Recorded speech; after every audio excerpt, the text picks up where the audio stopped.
दी गई 18 मार्च से लेकर 26 मार्च तक, जबकि हमारे देश में लॉकडाउन शुरू हो गया था।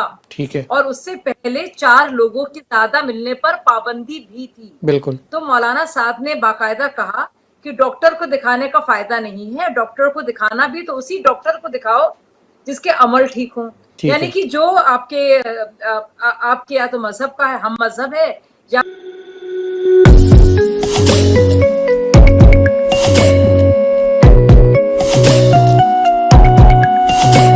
फिर उसका तबलीगी जमात के जो सिखाते हैं उससे वो उसकी वाकफियत है और उसमें उसका यकीन है। ठीक है। तो इस तरह की चीजें तो कुरान का हिस्सा भी नहीं है। ठीक है। और अगर आप उनकी बाकी स्पीचेस आप सुनेंगे तो आप हैरान हो जाएंगे कि वो क्या कुछ कह रहे हैं जो हिस्सा कुरान शरीफ में है नहीं है। वो अपने ढंग से वो एक नए का ही मजहब का वो प्रचार कर रहे हैं। ठीक है। अब ये सारी बात हुई इसकी वजह से जो बेचारे और इमाम थे और मौलाना थे और वो कई उनमें से इन्फेक्टेड हो गए और वो डर के मारे फिर वो भागे, क्योंकि बाकायदा पुलिस को इंटरवीन करना पड़ा और वो अलग अलग जगह पे गए। तो जाहिर सी बात है कई उनमें से इन्फेक्टेड थे और कई जगह उनकी मौतें भी हुई।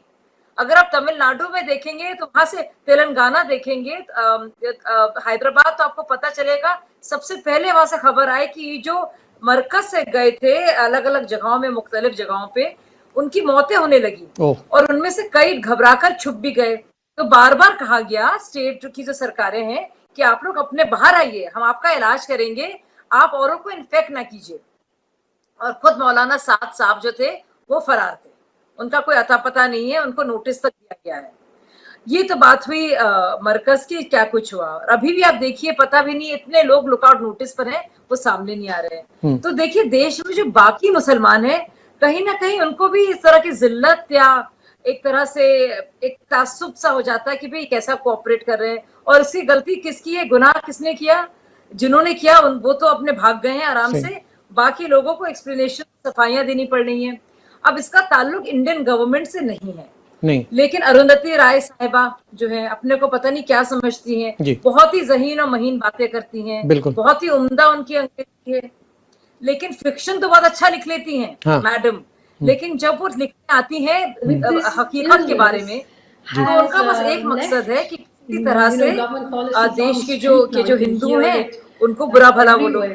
और जो मोदी सरकार है या जो भी हमारी हुकूमत की सरकार इस वक्त है उनके खिलाफ कुछ बोलो। और ये करने के लिए इतनी वो क्या कहना चाहिए, उनकी इतनी जिद है कि इसके आगे वो सब सारे के सारे जो तथ्य हैं, जो सच्चाई है, उसको कुर्बान करना उनके लिए बहुत आसान काम है। और अगर और मुसलमानों और हिंदू और कौमों के बीच में दुश्मनी पैदा करना, नफरत पैदा करना, मुसलमानों को खौफ में रखना, बार बार कहना कि अरे तुम्हारे साथ ही हो रहा है, जो हो भी न रहा हो, इससे देखिए किसका फायदा हो, इससे मुसलमानों को तो फायदा नहीं हो रहा है। नहीं। तो खास तौर से कहना कि हम मुसलमानों के हिमायती हैं लेकिन उनके खिलाफ काम करना, ये अरुंधति राय साहिबा जैसे कई लोग करते आए हैं। अब मैंने उनका एक इंटरव्यू देखा अनीस जी, और आपको यकीन नहीं आएगा वो इंटरव्यू में उन्होंने क्या कुछ कहा है। वो कह रही हैं कि उन्होंने पहले तो एक जो कानून बना था जिससे देश के मुसलमानों का कुछ लेना देना नहीं है, कहा ये एंटी मुस्लिम कानून है। ठीक है। फिर उन्होंने उस कानून को जोड़ा कि अभी हाल में दिल्ली में हिंसा हुई थी जहां दोनों कौमों के लोग मारे गए थे, तो उन्होंने सिर्फ मुसलमानों के मारे जाने की बात की, उनके मैसेकर का जिक्र किया। और फिर कहा कि भारत की सरकार कोई एक डीप स्टेट की कॉन्स्पिरेसी के तहत एक जेनोसाइड मतलब नरसंहार, बहुत से लोगों का मरना, एक जेनोसाइड प्लान कर रही है जिसके जरिए वो इस कोविड-19 वायरस को इस्तेमाल कर रही है और ये उसकी स्ट्रैटेजी का हिस्सा है। आप देखिए कितनी अहमकाना और गैर जिम्मेदाराना बात वो कर रही है। अब आप खुद ही सोचिए अनीस साहब, मतलब वो नाज़ीज की बात कर रही है, बार बार उनका तो एक फिक्स्ड वो है, हमेशा नाज़ी की बात करो, ज्यूस की बात करो, होलोकॉस्ट की बात करो, सारे एक रटा रटाया एक प्लेबुक सी है जी। और सब उसी का इस्तेमाल करते हैं। कोई किताब वो समझाती है, कुछ ज्ञान दे देती है, 4-5 उनके जैसे लोग, बाकी लोग मान लेते हैं भाई वो सही बोल रही होंगे क्योंकि बड़ी ज़हीन उनको माना जाता है।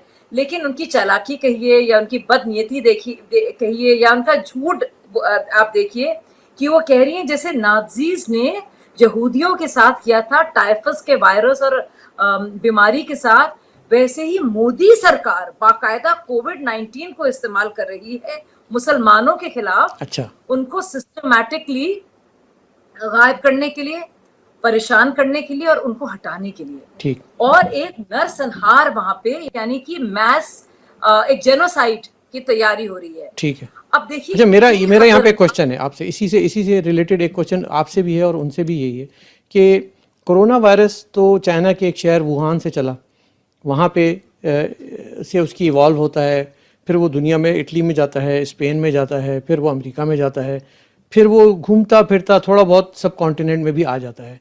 तो इसमें ये जो आप नस्लकुशी और जेनोसाइड और ये सारी बातें कर रही हैं, ये जो एक सोच है, एक तसव्वुराती एक सोच है, ये सोच इसको मतलब लोगों की समझ में बात नहीं आती कि ये तो एक ऐसा नेचुरल डिजास्टर्स फिनोमेना है कि इसका कहीं भी किसी भी पॉलिटिक्स नेतागिरी से कोई ताल्लुक नहीं है इसका। तो ये इतनी अहमकाना बात करके अपने आप को छोटा कर देने वाली बात की है इन्होंने, रॉय साहिबा ने, कि मुसलमानों की समझ में ये बात तो आनी चाहिए कम से कम। बिल्कुल। और मुसलमानों को ये भी सोचना चाहिए कि भाई तबलीग के जो लोगों ने किया है वो अपने आप में गलत चीज है, उसका उनके बाकी से तो लेना देना है नहीं। और दूसरी बात, अगर लोगों को बचाया जा रहा है और कहा जा रहा है कि आप शिनाख्त कीजिए, सामने आइए और जो अथॉरिटीज को या हॉस्पिटल में जाइए, तो वो तो उनको बचाने के लिए किया जा रहा है ना जी। अगर पुलिस और प्रशासन मिलकर कह रहा है कि अस्पताल जाओ भाई, अपना इलाज कराओ, तुम कोविड अगर नेगेटिव पाए गए तब जो हो वापस चले जाओ, लेकिन कोविड पॉजिटिव अगर हो तो इलाज कराओ, तो वो तो उनके लिए, उनके खुद के लिए, उनके घर वालों के लिए, खानदान के लिए तो अच्छी बात है ये।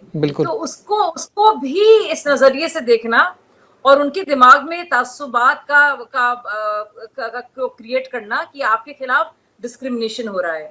अगर किसी ने कुछ गलत किया है मुसलमानों के साथ, तो वो तो मौलाना साद तबलीगी जमात के जो भारत के अमीर हैं उन्होंने किया है जी, किसी और ने नहीं किया है जी। और मैं आपको बता दूं कि कोई भी ऐसा एग्जाम्पल, अगर मेरी खुली चुनौती है, ये चैलेंज है अरुंधति रॉय जी को, जो उनके जैसे सोचने वालों को, अगर कोई एक भी वाकया मेरे देश हिंदुस्तान का वो सामने पेश करें जिसमें बताया जाता है कि भारत का कोई भी डिस्ट्रिक्ट कलेक्टर हो, ब्लॉक डेवलपमेंट ऑफिसर हो, पुलिस अधिकारी हो, कांस्टेबल हो, हवलदार हो, डॉक्टर हो, मेडिकल केयर वर्कर हो, नर्स हो, जिसने एक भी कोविड पेशेंट को या मरीज को मजहब के चश्मे से देखा हो, किसी ने नहीं देखा है।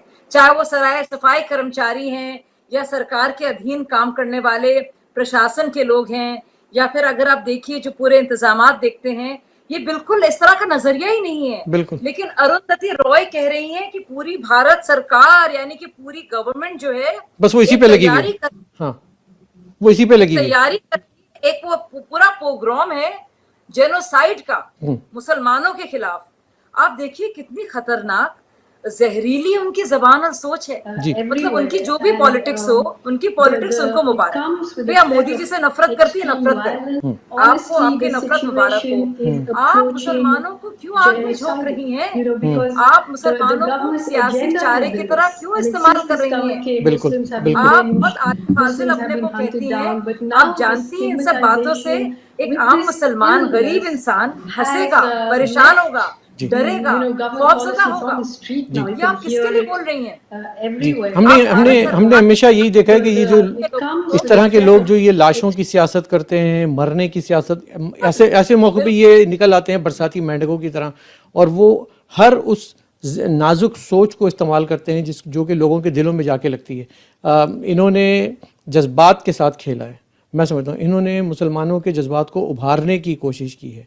लेकिन अब अगला सवाल आता है, और वो आप पर, आपकी सरकार पर जिम्मेदारी आयद होती है कि क्या majority of Muslims of India, BJP के चाहने वाले, आप जैसे लोग और समझदार लोग, पढ़े लिखे लोग, बाशऊर लोग, पूरी जनता जो 130 बिलियन लोग हैं, 1.5 अरब लोग हैं आपके उसमें खित्ते में रहते हैं, वो कैसा देखते हैं इसको?